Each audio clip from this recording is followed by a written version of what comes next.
Welcome to the Black Cinema Experience Podcast. podcast. We are so excited to bring another show to you. My name is Cameron. And I'm your girl, JB. And we have such a lovely show for you. I already said that, but I'll say it again. Because it's a really fun movie. It's a comedy called Vacation Friends. Yeah, Vacation Friends. So starring Lil Rel, John Cena. Yvonne Orji, and Meredith Hagner. There you go. Okay, I got her name There you right. go. So this story is basically about a couple who goes off to a romantic getaway, and he plans this wonderful surprise for his woman, but the room is flooded, and it's flooded by none other than John Cena and his lovely woman, Margaret Hagner. And the reason why this is so great is because they're forced together, but after you watch the movie, you start to see little reasons why this annoying couple that kind of ruined their trip become like their best friends, essentially. Exactly. So it's a wonderful show about a wonderful movie about opposites, and yeah. Well, I love it, and obviously we wanted to bring awareness to it because it stars, a black couple, and in this movie, the black couple is actually, like the more put together, more lavish, and like I don't want to say uppity. That could be. I understand what you're saying. You're saying that they are a positive reflection of black people. Yeah. And people who have some influence, Yeah, people with influence, people with respect, class, dignity, all of that. Like the upper echelon of the blacks. Absolutely. Right? But then they kind of pair them with, I don't want to say trailer park, but it's more like, like a typical, like, blue collar family, we'll say. Yeah. with John Cena's character, which I thought he did, like, he took the gold star. John Cena, wow. Literally. He was my absolute favorite person to watch, and like he is somehow very charming. Really. One thing I really like about this movie is the diversity between the cast. Mm-hmm. I do like that they use 2 white people and 2 black people.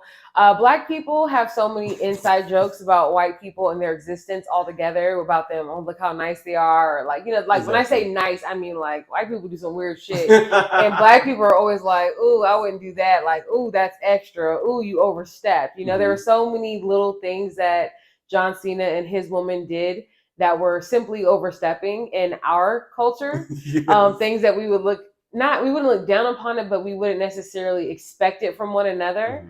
Mm-hmm. So it was wonderful to see that dynamic of like white niceness mixed with black niceness, and like how beautiful everything was together, how they really married well. And it wasn't weird too. Yeah. Like, usually, obviously, that people like to explore the tension, but I feel like throughout the theme of the movie is like you want to float, and I feel like that like their lines, like how they delivered, how all their situations did just float together, and I really really thought that was really easy. Well, really like honestly, this movie was written by a real comedy lover, because in comedy, the best comedians, they always start off with a joke, and that joke gets brought up multiple times throughout their set. It's like this wonderful carry through. And with the movie, that whole term floating got brought up multiple times. The kisses on the forehead happened multiple times. Every time they kiss, though, they played the overtone series. Yeah, like, the Shahaman sound. Yeah, they did. It was real dramatic, but they just did a wonderful job with their carry through. So all of their jokes were like, everything about this story, in my opinion, was extremely well written. As far as like, there's a human element of it, right? Like the wife having, not the wife, the girlfriend, Margaret, her character having this deep, dark sense of humor for everything was the cherry on top for me. It was like, she was like, he kidnapped me, I'm a prisoner.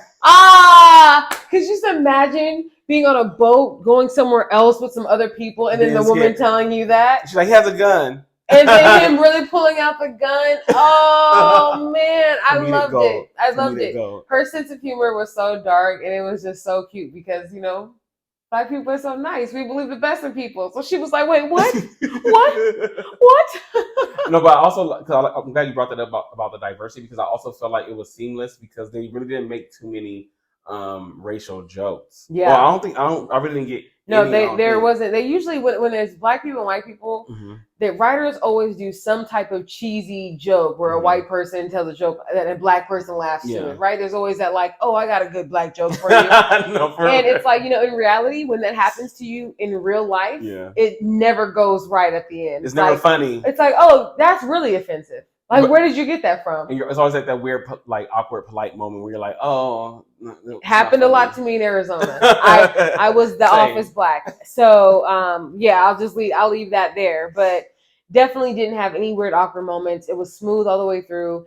The reasons why they got along or didn't get along were simply human reasons, not race based. I thought that was really nice to see. I think it was perfect. And the funny thing is, with the black couple being the more affluent one, in those movies we see like the scene where the like regular people go live with the rich or go visit the rich people. Mm-hmm. They like, even though the dad was bougie, he was bougie towards the son, Lil Rel, yeah, or Howard in the movie, because he was marrying his daughter. But to everybody else, he was kind, and like to everybody else, they like, even though they were like elitist, they weren't like elitist as in, they hate these people. Yeah. But there's something funny about that too, because like there's so many little stereotypes that are just like really yes. true. Mm-hmm. Like how welcoming black people are to white people or people of other races. Mm-hmm. I don't want to say people of no color, but people of other races. Like, I mean, within minutes of them being there, right? Mm-hmm. The camera shows them and they're like hugging her parents and dancing with them. These people who have been giving Yvonne Orji and Lil Rel the hardest time literally, are hugging and loving on John Cena and his woman in this movie. So excellent writing, excellent development there. I loved everything that I saw, and even in the ways that it was shot. Mm-hmm. They had some interesting camera angles for a few things. I'm glad you brought that up because I wanted to talk about the scene as far as like the cinematography when they took shrooms. Yeah, of course. Of course. I lost it because first of all, like how they had like the filter over the and then the voices they were using for the characters. Genius. It was hilarious. It's hilarious because there's really not a lot of ways to describe a shroom high. But they did a great job. One way to describe it is fuzzy. Mm-hmm. Those scenes felt fuzzy, right? There was like static undertones, the static colors, the static images. Yeah, and there's a certain element to it which like, oh, it does feel like this, and you're like looking around and like trees do seem animated all of a sudden, and you're doing things with your hands that you wouldn't normally do. Mm-hmm. But what makes that scene funnier to me is that Yvonne Orji had prepped her father, right, to like receive Lil Rel. She's like, Dad, like just like you, sounds familiar. You need to go be nice to him. And then when he goes over there, Lil Rel is tripping. He's tripping, and it's like, he's big tripping. Yeah, so like it's just so funny how they set the movie up so well, where there's a moment, and that would have been a climax. That would have been like the peak of the movie if they weren't doing mushrooms, and the father came up to him and was like, son, he was hard on me, and I forgive you. It would have been like watching Monster-in-Law. But because that moment didn't happen, and we were able to extend past that, it made it even more like, what is about to happen? Are they like, what is going on? And it didn't plateau the movie. Yeah, it didn't plateau. It kept growing and growing. It's funny you bring that up because I want to talk about how the vacation was at the beginning of the movie and how it like literally went over through the vacation and still had like more to the movie, because I thought the whole movie was going to be, this is my first time seeing it, so I thought the whole movie was going to be like the vacation, because it's called Vacation Friends. Yeah. But it established a relationship at the vacation and then built off of that, and I was like, again, storytelling, very clever. Excellent. Like I was not expecting that. Yeah. And then I mean they do full circle like by being back at the vacation spot, but it was literally like a whole movie after the vacation, and like the vacation was very entertaining. Yeah. And then so I was like, okay, if the vacation's over so soon, is it going to be entertaining? But it was. It was, but also the vacation was just long enough. It took us through like the Monday through Friday, and seeing all of their little random experiences that happen. Like as a vacation goer myself, I will say you never know what to expect on vacation. And some of those little moments where he was like trying to run behind the truck and things are just happening. It was like, what is going on? They feel so truistic to vacation, but that really is how you make good friends. That really is how you make lifetime friends. True. I love how they throw cocaine in there so smoothly. Yeah. Like people, they make cocaine margaritas. The white people. The people of no color. Yeah, they did do that a lot. But I mean, but at the end of the day, everybody was doing it. So yes, they were. But I mean, they were all very much so drugged. Like, did they want to do it? You know what I mean? It's kind of like a date rape drug, except, no one gets raped. I don't know. I don't know about that. It was a little too much coke for me. I mean, it would happen a lot. But also with I wanted to bring up love because I thought that was a really interesting aspect because I can literally say with this movie I liked how both couples really did love each other because I usually feel like when you have a couple couples and movies, there's always that one couple that has like a problem or like that couple that's like, oh right, there was no interrelational arguments. Yeah, like they didn't fight each other, and that was good to see the couples. Yes, they had disagreements, but it wasn't a fight. Like there was like no real struggle. Like I really like that because like to see obviously John Cena and his partner, like they really were soulmates. Together. But to also to see, Yvonne Howard and Yvonne Orji's character really, really in love, quote unquote. Mm-hmm. I just really thought that was like really beautiful to see both aspects. They didn't give us too much love. I feel like she did a really good job because even like when she was like, she was like really excited when he proposed. Mm-hmm. It seemed really genuine to me. Like she was like, yes, yes. Okay, so I love Yvonne Orji.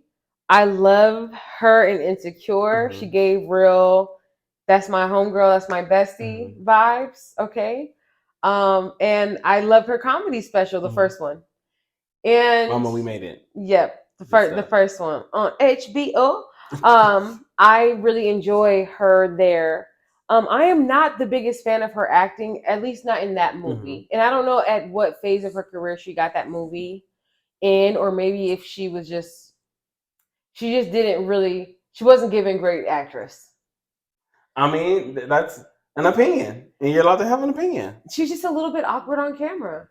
Really? To me. No, I'm at least in that. I'm trying to examine, think about different things. I mean, I definitely can see that in multiple, different actors. Like, if we want to go to Insecure, I definitely will see that. But I don't know. I didn't get that this movie. Really? I will say, though, thinking about it, when she gave him the kiss, when he got done proposing, it was like a little peck, but I know some people are just are like that. But she did what needed to be done. She did what needed to be done for the movie. I love the movie. Mm-hmm. I laughed nonstop in this movie. Absolutely. I even cried a little bit. There's a little bit, there's some moments in there where I'm like, this really feels good to me. But do I think that her acting was top tier? Not necessarily. Mm-hmm. But I don't mean to be a hater because I do love Yvonne Orji. Absolutely. But it's funny because you say that about Yvonne Orji, and I was getting that about Lil Rel. Yeah, Lil Rel. Yeah, Lil Rel is a smaller chocolate version of Anthony. What is his name? Anthony, the one that's on Grownish. Oh, Anderson. Anthony Anderson. They hit this peak, this pitch of squeakiness that just really it turns my soul a little bit.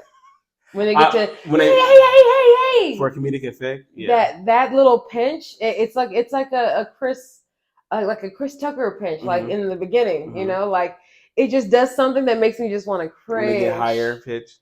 It's like a man that whines. I don't know, something about it. It really gets. So it's a trigger, which it sounds like it's a trigger. Well, whiny men are triggers. Okay, they can be though. If they are, then that's what they are. But other than that, though, I think that that's true. But that's what I'm saying. It was given a little bit overacting. But again, great movie. I feel like it fit for the movie, and I think he did a good job with it. I think with black people watching this movie, I think what's good about it is that we'll laugh. Yes. We get the jokes. We see why they're looking at this white couple weird. We see the interactions. All the things that are unsaid, we see it. So it was black people had an inside joke inside the movie, and I really thought that was cute. Throughout the entire movie too, it was the layers. A lot of little layers in this movie. Yeah. Which I can really applaud. Well written. Really applaud the writer. Well, come to find out, the writer's a guitarist. I think his name is Clay Tarver. Mm-hmm. And he's a guitarist? Yeah, he's actually a guguitarist. So, but I'm saying this is musical. I feel like that's why the shaman's voice kept coming back. Is that why? There are a lot of musical moments in there. If I really wanted to dive into it. No, but I said because he's a guitarist, so I feel like he's really poetic. That's why when he wrote this, it was all floating, which is the theme to the movie. Yeah. Am I reaching? Am I reaching, Your Honor? I could be reaching, but I feel like that's why it was like I would not correlate a guitarist and a well-written movie. Wow. No, I mean I would definitely say a comedian. A comedian was a part of the writing process because of the setup of the entire movie. Well, he's a comedian too, obviously. But I'm just saying, like that, like all these different artistic aspects. Yeah, really, but if his name said comedian and guitarist, I hope that you would say comedian over guitarist as far as what skills brought what to the table. Not important. Not important. I mean, it's an opinion. It is. So diversity, right? Yes. We had diversity and inclusion in this movie. It was effortless and a very seamless. Like it wasn't really forced, and it was good to see. Like I want to drive home that fact, like affluent Black people. Yeah, absolutely. And he was a contracting. He owned his contracting business, so he's a business owner. So that. And a good boss at that. He paid. Hey, he gave them money during the pandemic. Okay. Now that's a note. Out of his own pocket.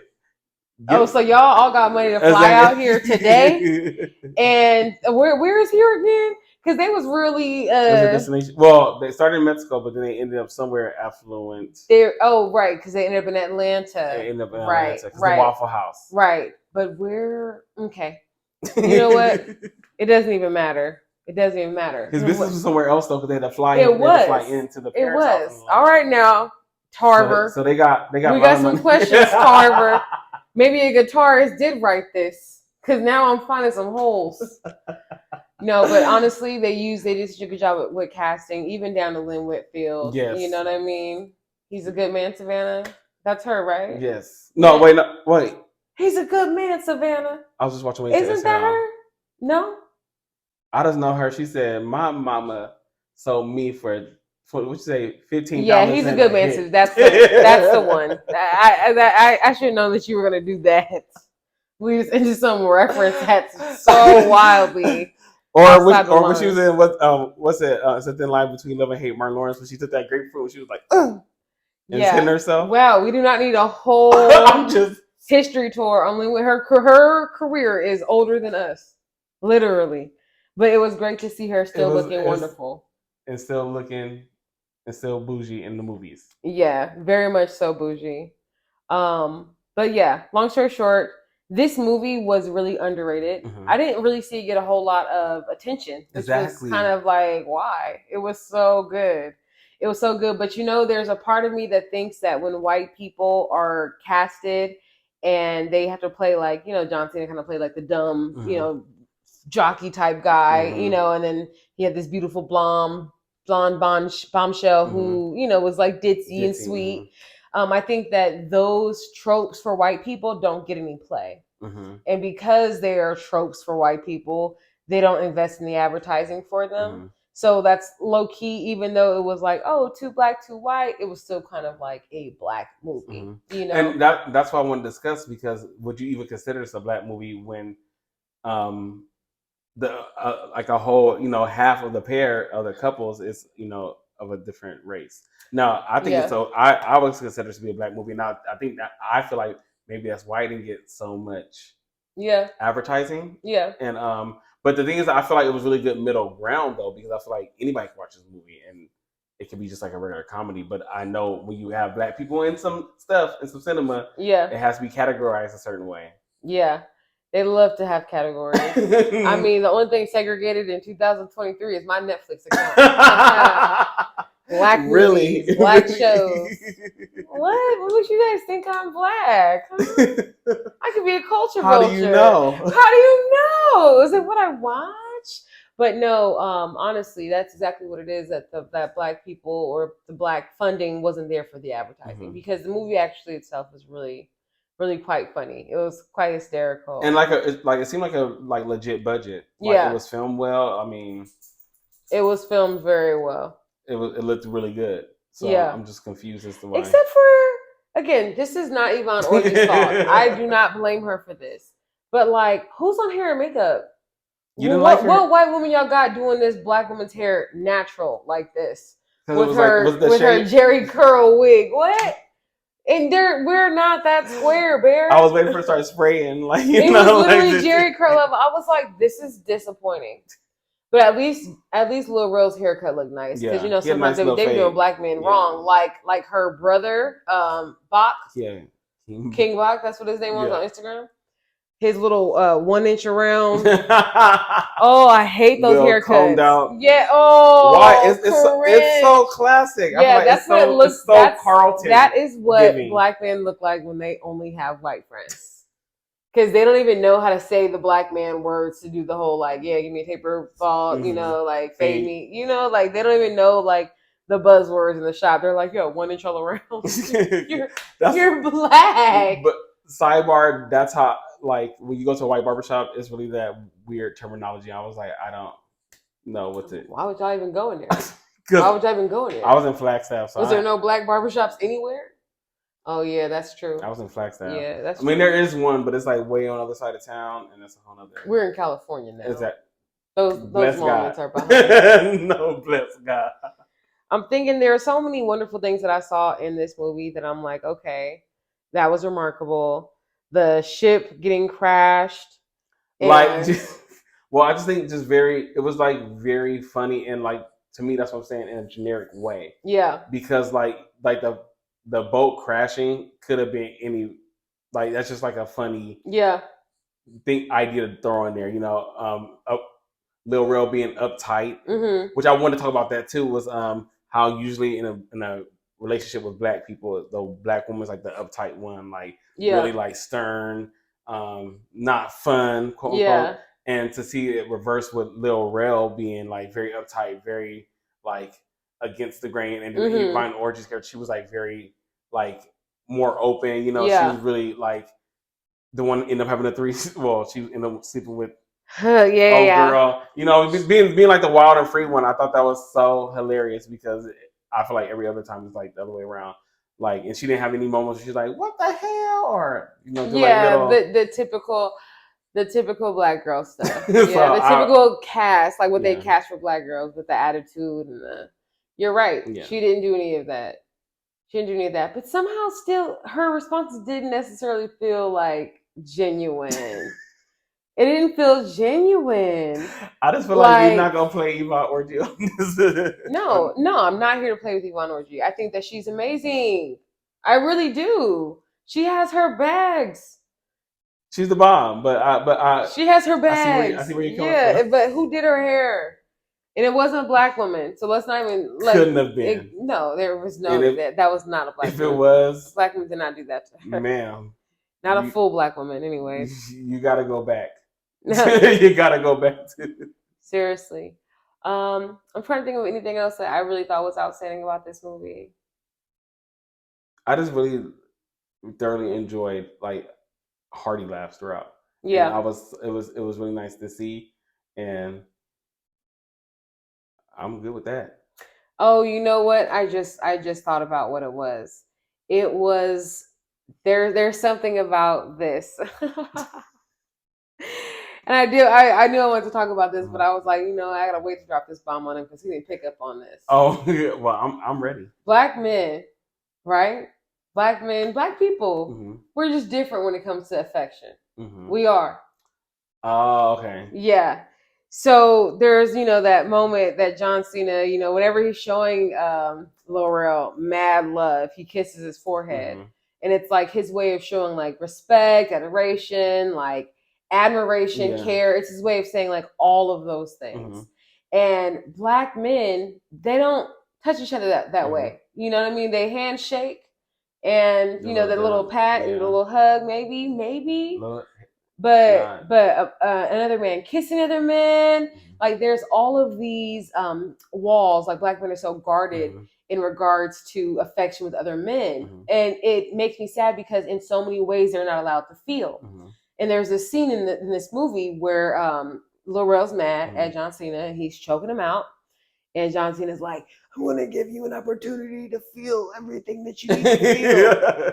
And I'm like, it's so funny to see that in this movie because black people I feel like a lot of times in our culture, we're not taught to feel the things that we feel. We're taught to suppress, we're taught to ignore, we're taught to work through. We're not taught to actually experience those moments. So for Lil Rel to be choking him out and having all of these feelings of anger, and for John Cena to be like a safe space, essentially, to say, hey, I fucked up a little bit. Go ahead and do what you're doing. I understand why you feel how you feel. You know what I mean? I'm not saying we should go around choking people. Yeah, no, but it was wonderful to see a man express his feelings in a safe space.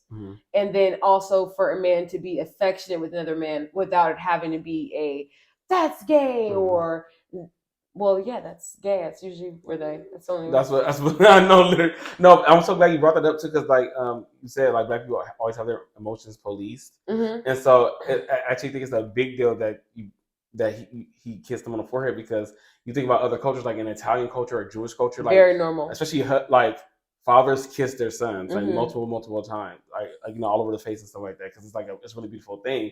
Other cultures, when you greet somebody, you kiss them on the cheek, and for us to be so macho man, it's I feel like it was like it is nice to see somebody be more vulnerable, and then also just be secure in who they are, but really showing that you can be affectionate with your friends. And that's one thing it was hard for me to start telling my friends I love them, because you're just like, oh, I can't relate. You've always told me. But I'm saying, but it didn't come naturally for me until I started hearing my friends say I love you, because I didn't know you were able to tell your friends I love you.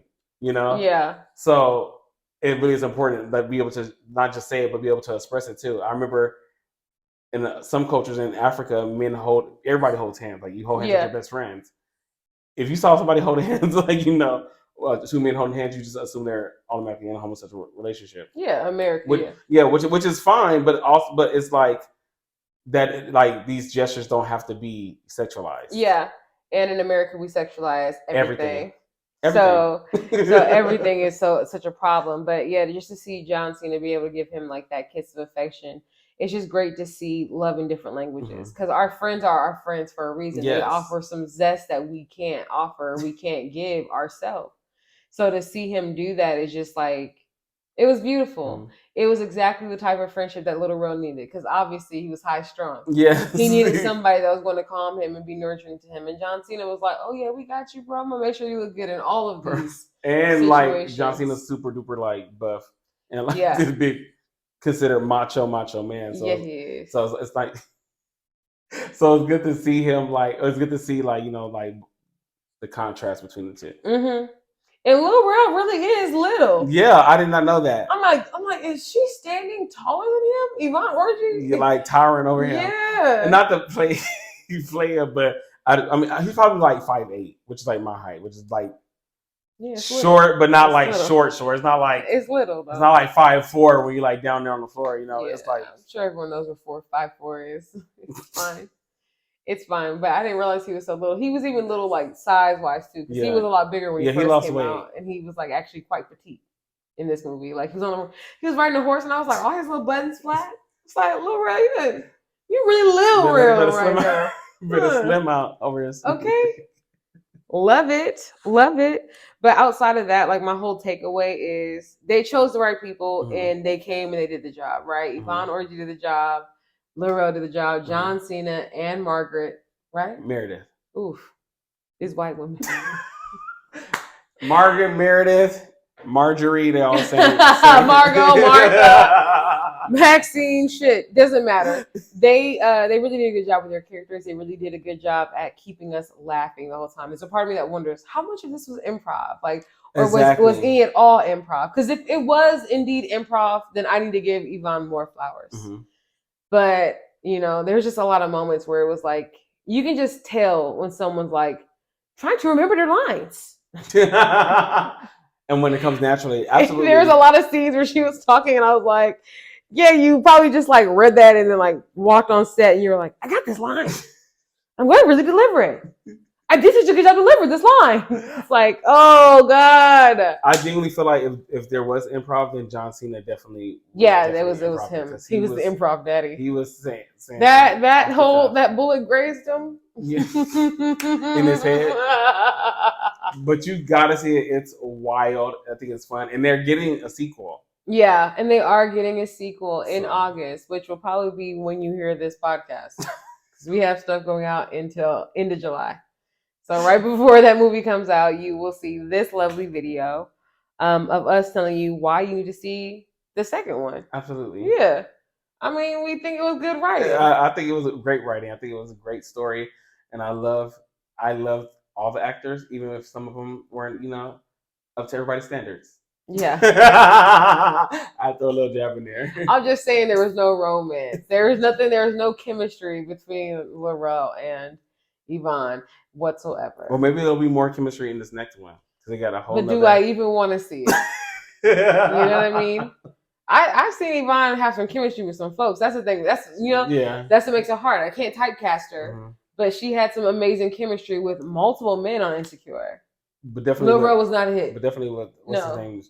Dro. But his name was like Serranos. That's my baby right there. Serranos Jackson or something like that. That was a lot of chemistry. That was a lot of chemistry. But I wasn't even thinking about him. I was with the Asian boy. Okay. With Andrew. She had chemistry with those boys. She did not have chemistry with Lil Rel.